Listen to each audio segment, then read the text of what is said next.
Assalamualaikum warahmatullahi wabarakatuh. Merdeka, Rahayu. Pemirsa kanal Hikmatologi tercinta yang dirahmati oleh Allah Tuhan Yang Maha Esa, bersua kembali untuk kian melembut, cerdas, dewasakan hati nurani melalui monolog sederhana. Kalau bahasa entertain, siaran tunda. Jadi bagi yang baru mengikuti, kami ucapkan selamat bergabung. Dan bagi yang sudah menjadi pelanggan setia kanal Hikmatologi, terima kasih.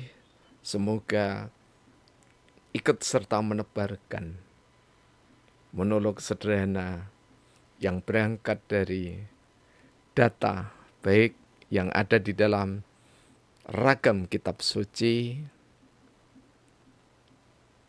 hadis Nabi, perjalanan para solih-solihah, termasuk di dalamnya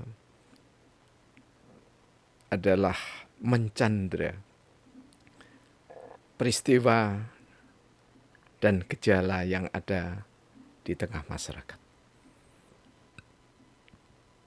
Karena itulah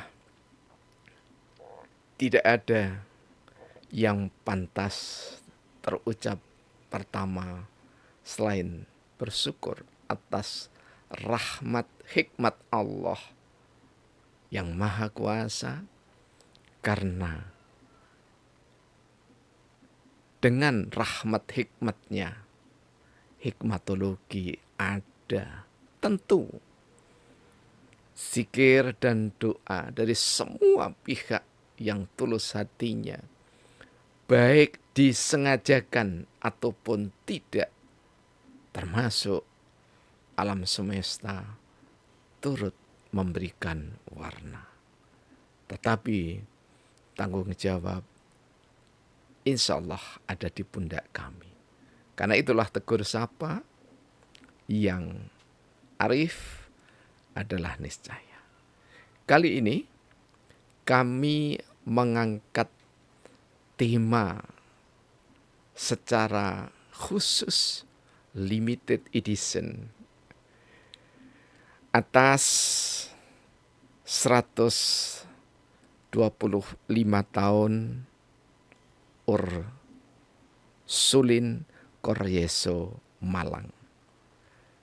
Sungguh sangat mentakjubkan karena ditulis oleh seorang suster yang sangat lembut, yang sangat cerdas dan bijak, tutur, beretika.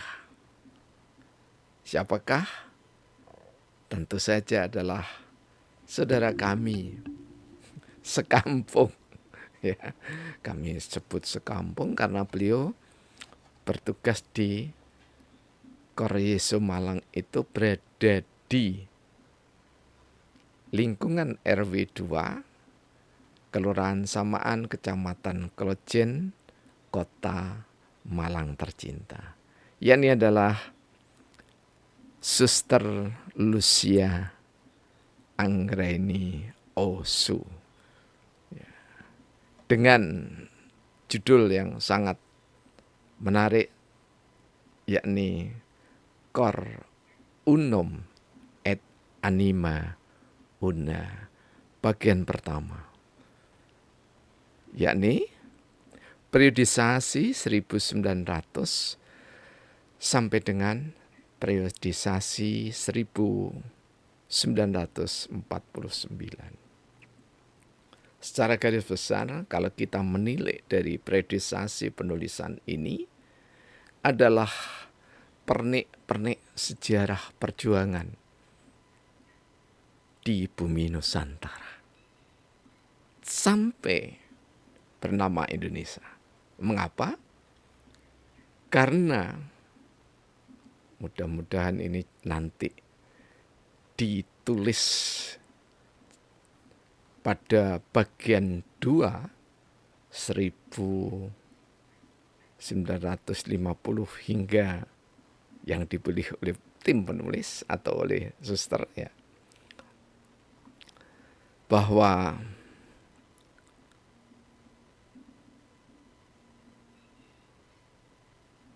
Koryeso mengalami satu perjalanan yang sangat berliku di Nusantara, dan tentu saja ada duka, ada suka, ada bahagia, ada derita di masa penjajahan. Karena tidak ada satupun orang yang merasa senang ketika bumi Nusantara dijajah. Dan semoga juga nanti, karena saya melihat di halaman 135 ini ada penanggalan yang menunjukkan agresi militer Belanda yang pertama, yaitu tahun 1947. Nah, mudah-mudahan nanti di jilid atau di buku kedua ada narasi bagaimana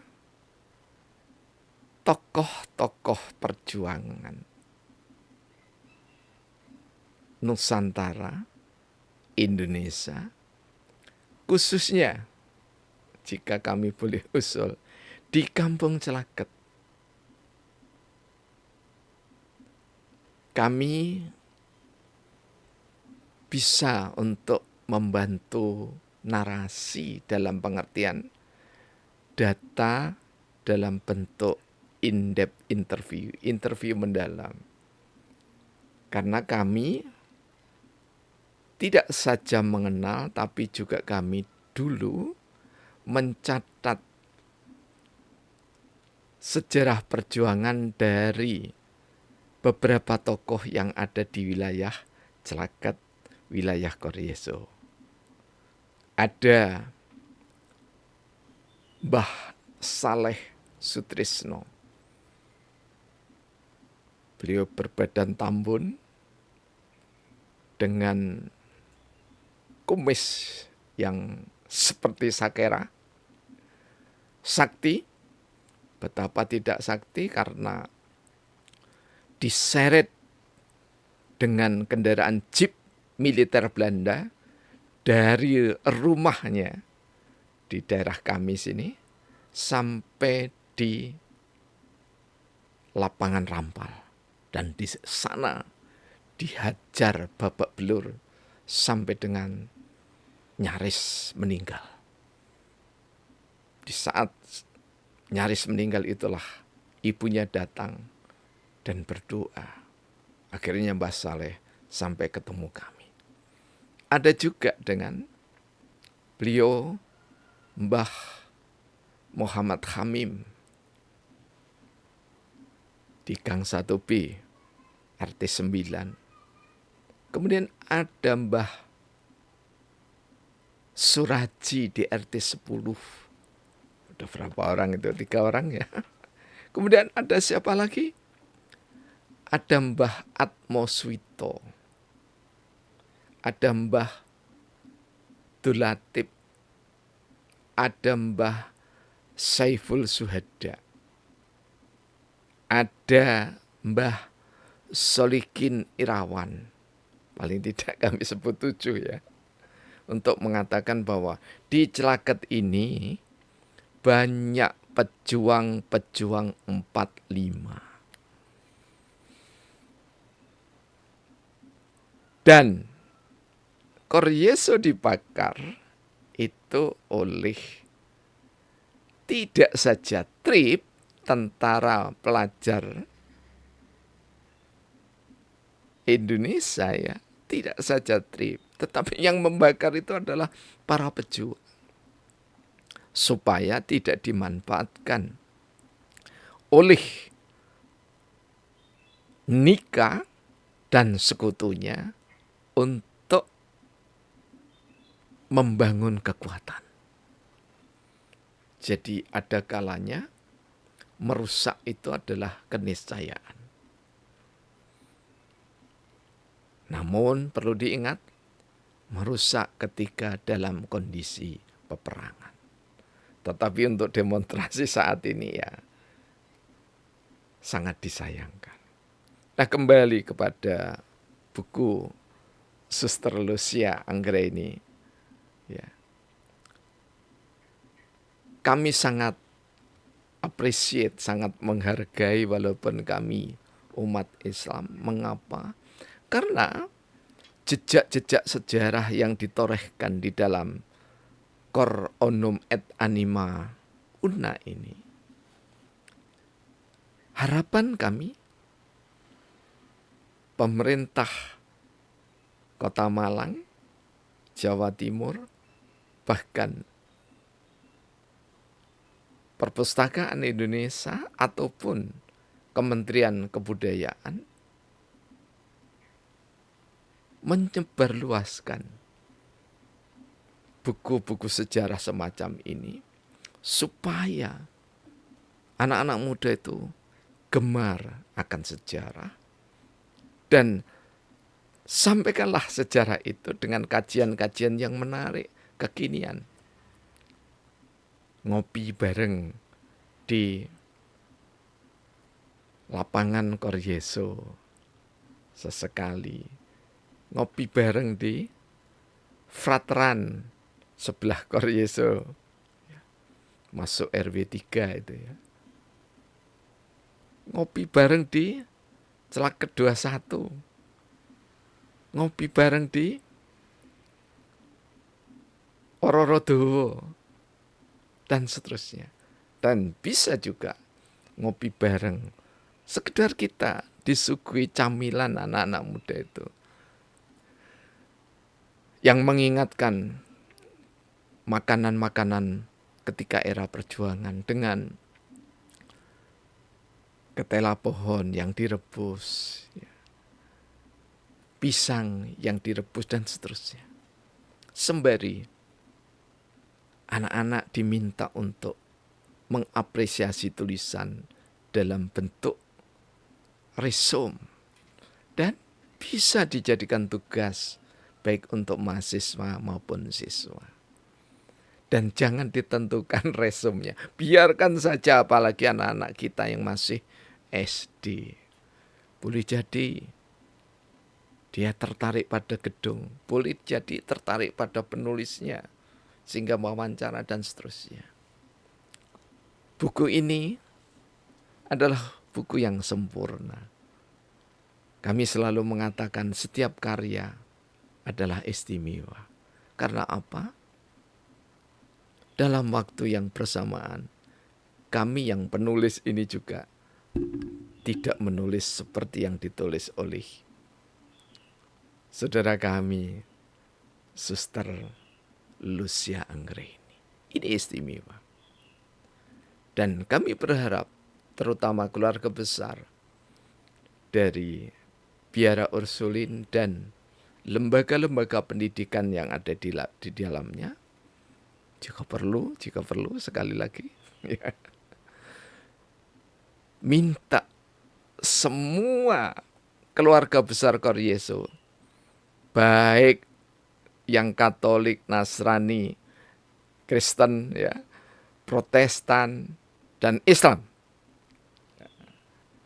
Karena kami kemarin juga kenal bahwa ketua alumni SMA Koryeso yang sekarang menjadi staf khusus di sebuah kementerian, saya lupa kementerian, Kementerian Desa Tertinggal, lupa namanya, ya, belum chat. Itu Muslim. Jadi betapa Bhinneka Tunggal Ika itu ada di dalam Koryeso. Dan kami juga sejak kami jadi ketua RW, ya, memberikan tausiah kebangsaan di Aula Koryeso. Dan kami juga bangga karena 2 kali kami diundang untuk memberikan tausiah sekaligus dialog